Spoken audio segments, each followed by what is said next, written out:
So many years ago, I came to this country and had only been here for 3 months, had been working as a temp for 2 months, just got offered a full-time position, and the lease was coming up. My mom's lease on her apartment was coming up, and so we had a discussion.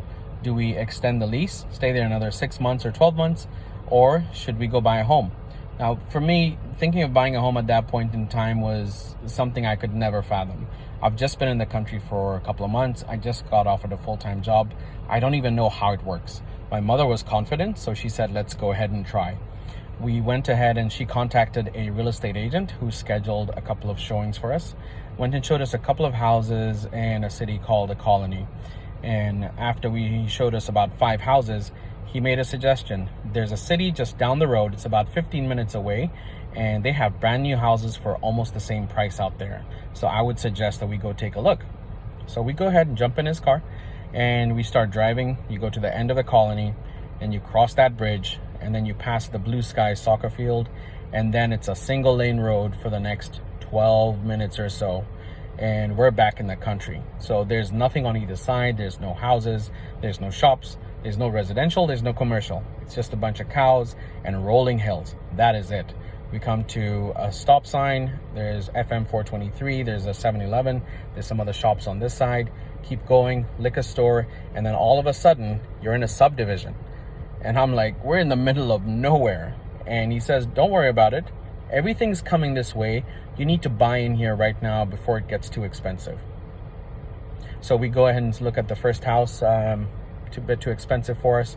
We go to the next subdivision, and the lady there says, I have something that fits your budget, so go and look at the house and come back. We go, we take a look at the house, we love it, and we come back in, we sit down, she puts down a purchase sheet, breaks down the numbers, turns it over, slides it over to us and says, that's going to be your monthly payment. Is that something that you're comfortable with?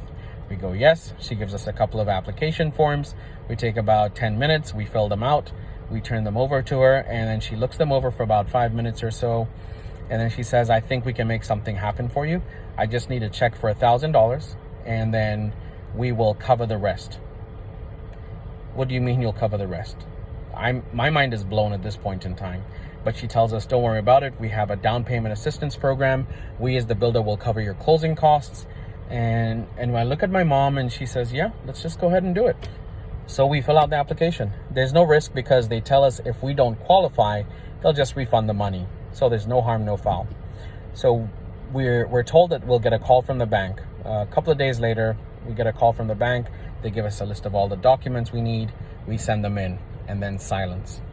Haven't heard back from the builder, haven't heard back from the sales agent, our realtor.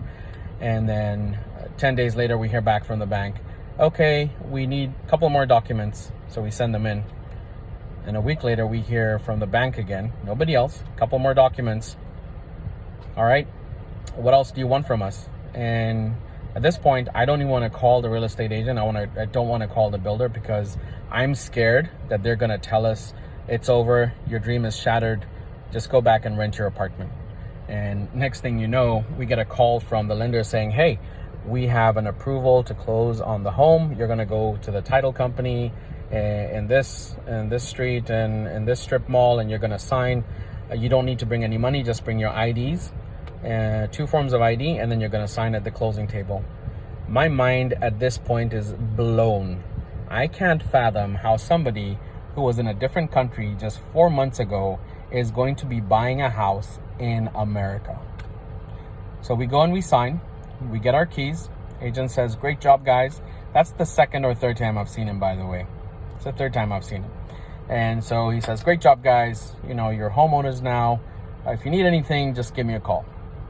Anyway, we drive out to the house. We open the door. We're excited. We haven't told anyone. It's just my mom and I. We haven't told anyone. We didn't tell anyone for like 2 weeks. And then we scheduled moving. We have family who helped us move all our stuff. It wasn't much. But when we moved in, I just kept thinking somebody's going to come and they're going to take the house away and say it was all a bad joke. And so I had anxiety for a good couple of weeks after that.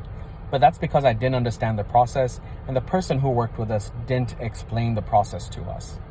So if you want to work with somebody who understands the process from the perspective of a homeowner, perspective of first-time home buyer, somebody who's worked extensively in doing loans, and hand holding all the way from the first time that you speak all the way through to closing. If you want to work with that person, DM me, send me a text message, and I'll be happy to schedule an appointment for a consultation, and I will help you get into your first home or your next home.